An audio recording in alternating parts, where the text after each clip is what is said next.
Sunana Anas Abdullahi. Ina sana'a provision. Ni sunana Hajara Kasim Abubakar Yariman Bomu. Sana'an da na zaɓa shine kiwon kaji. Sunana Maryam Sani Yaldu. Ina sana'an abinci, snacks. Sunana Abbas Abdulrahman, sana'a ta aikin tela. Presidential grants na samu labarin shi daga abokina wanda muke zama wuri guda da shi. Don shi ya cika sai to ya bani labari, ni ma sai na cika. Kuma Allah ya sa aka samu nasara. Na samu labarin wannan tallafin ne daga online Facebook.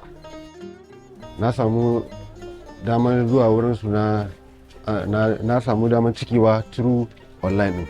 Na ji labarin presidential grant ta hanyar uncle ɗina. Na ba da name ina, bank name, account number, NIN, then BVN number. Ban samu matsala ba gaskiya. Wata guda kawai a kan.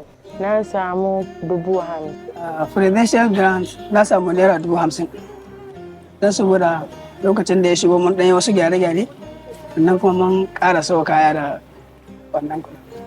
Gaskiya presidential grants yana da amfani sosai. Don idan mutum ya same shi yana kasuwanci, zai samu ya ɗan haɓaka kasuwancin shi, yana taimaka mishi ƙwarai gaskiya. Alhamdulillah da ina fama da matsalin ƙarancin jali da kuma ƙarancin gurin inda zan zuba kayan sana'a na. Amma yanzu da aka bani ina ɗan buɗawa a hankali.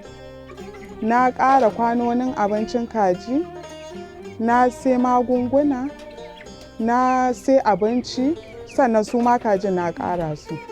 Alhamdulillah na samu tallafin da na gode. Na siya iron, na siya abubuwa na aiki wanda za su taimake ni. Presidential grant zai ma 'yan Najeriya amfani ta hanyoyi da dama gaskiya. Da cikin hanyoyin akwai amounts in mutum ya je kasuwa sayan abu zai ji price ɗin ya ƙara. Sannan zan yi ma 'yan unguwa sauƙi. Sannan su ma zan samu wasu daga cikin 'yan unguwa su zo in ba su aiki su yi sannan in biya su. Gaskiya na sa ƙasa ta yi gaba.